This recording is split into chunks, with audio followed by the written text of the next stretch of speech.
Happy New Week, ladies and gentlemen, and welcome back once again to Frontliner Analysis. And if you're watching us for the first time, please kindly take a second of your time and subscribe to our YouTube channel. Then don't forget to turn on notification bell for more updates daily. Now, my fellow Kenyans, before I dive deeper to our analysis as usual, allow me to remind you of something. Now, my fellow Kenyans, the time is now to bring good change and good leadership to our own beloved country of Kenya by only registering as a voter, as we are going to face some of the rogue politicians and good leaders on the ballot box ahead of 2027 election on 10th August, because that is the only language that we can use as the citizen of this country to bring good change and good leadership on a peaceful way without Kenyans being killed illegally, abducted illegally, arrested illegally whenever we go to the street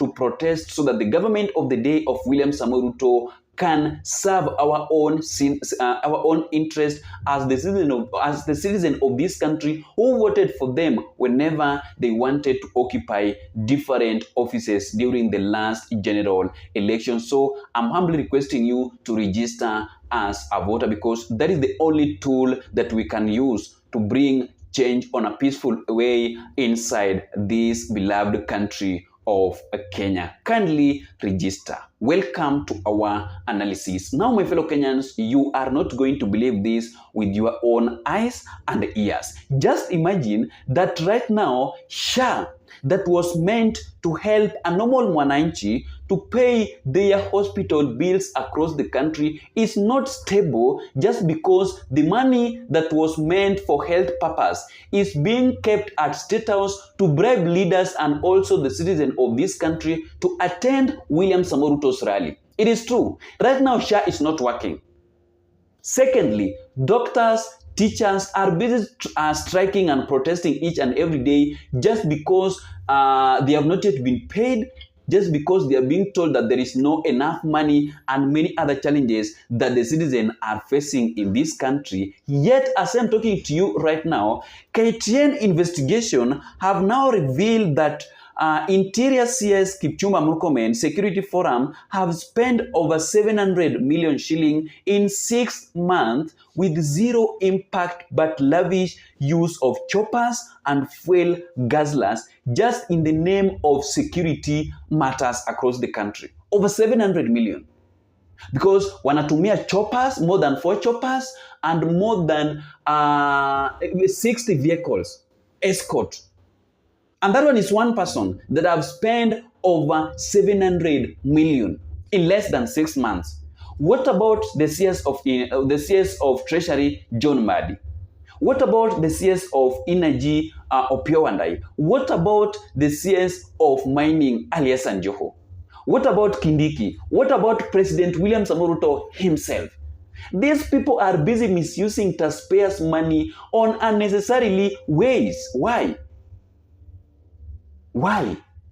And before we proceed, I want you to watch this courtesy of KTN TV analyzing or narrating how the CS of Interior Kipchumba Murkomen is busy misusing taxpayers' money just in the name of Jukwaa la Usalama across the country here of Kenya. And before you watch the video, ensure that you like our videos. When you like the video, you automatically shows your support on what we are doing on this platform. Thank you so much for that support of the like, and you can watch the video. Our KTN investigation tonight exposes how Interior CS Kipchumba Murkomen's Jukwaa la Usalama forums have drained over 700 million shillings in just 6 months with minimal impact on national security. The high-cost security barazas held across 47 counties are now drawing public scrutiny for being more spectacle than solution. Our investigative reporter Haman Kamariki with the details. Lavish tents, 2 helicopters on standby, convoys of fuel guzzlers, and thousands fed on rice, beef stew and chapati.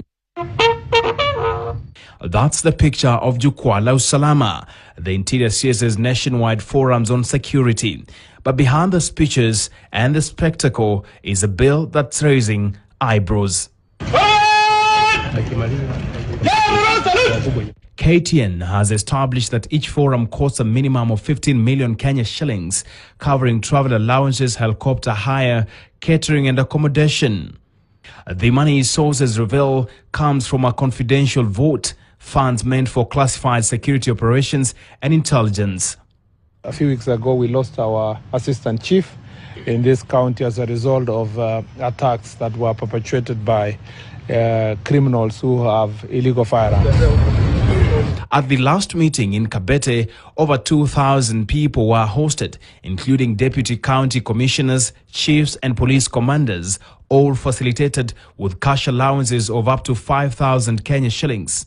Critics say this is a waste of public funds used on public relations and personal gain and not security.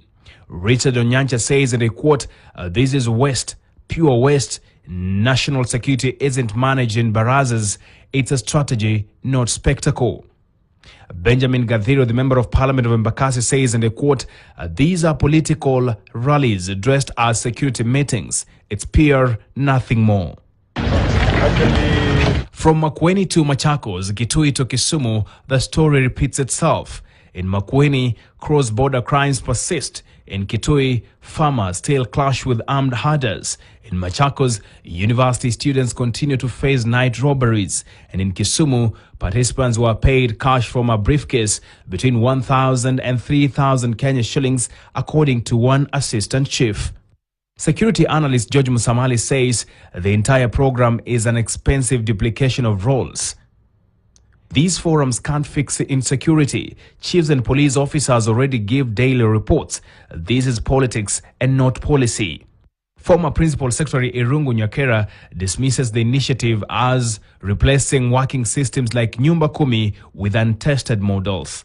Thieves have been profiled, especially those who facilitate them to come and steal from this side, and also the buyers of the cows. So that is what is happening. And that is the reason why I'm telling you that we need to register as a voter. The time is now. Because that is the only tool and language that can bring good leadership and good change inside our own country of Kenya on a peaceful way without Kenyans being harassed illegally, abducted illegally whenever they go to the street to protest just because that is the only language that the government of the day of William Samoei Ruto always understand. Whenever they see us on the street protesting, that is the time that they always realize that, oh, these Kenyans are serious with what they are trying to raise up on the social media platform and also on the ground. It was witnessed last year during the anti-government protest when we were trying to warn the MPs not to pass the finance bill of 2024-2025, but they ended up passing it. What happened later on? When they see us on the street protesting, that is the time that the President William Samoei Ruto, who is the CEO of this country, realized that these people are serious with this issue that they are trying to raise. Then later on, Ruto was forced to cancel signing of finance bill of 2024-2025 after it was passed by the MPs, and that one happened because of the president of this country of Kenya that have been allowed to control everything. I told you this platform that the second challenge and the problem that we are facing in the Republic of Kenya is this issue of any elected president being given too much power to control everything. The finance bill of 2024 and 2025 was passed because Ruto is the person that was under control of everything at the National Assembly. He is the person who bribed MPs to pass that bill. He is the person who have been bribing MPs to pass this bill of affordable housing. Mara Shah, Mara Nini. The MP of Ugenya constituency, David Ochieng, exposed things that they have done for William Samoei Ruto at the parliament. David Ochieng spoke about it when Ruto attacked them that these MPs always demand something for them to pass something that is going to help the people of Kenyans.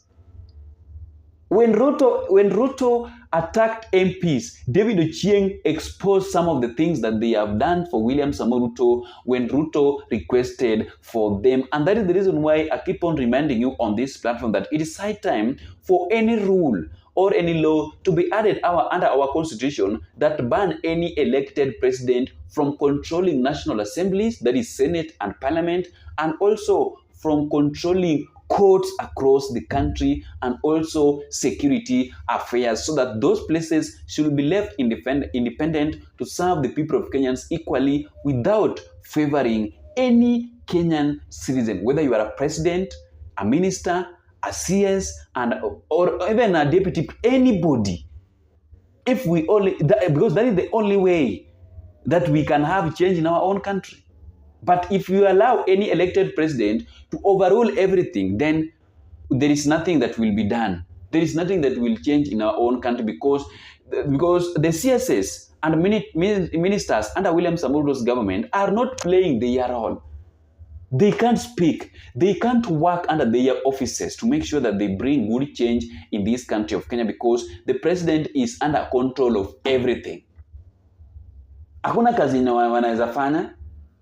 They can't question William Samoei Ruto. They can't question if something is wrong or right. Apana. Their work is to earn salary and help William Samoei Ruto to get numbers as we are going to face the next general election in 2027. Thank you so much, my fellow Kenyans, for taking your time to listen to our analysis of the day. See you in the next video.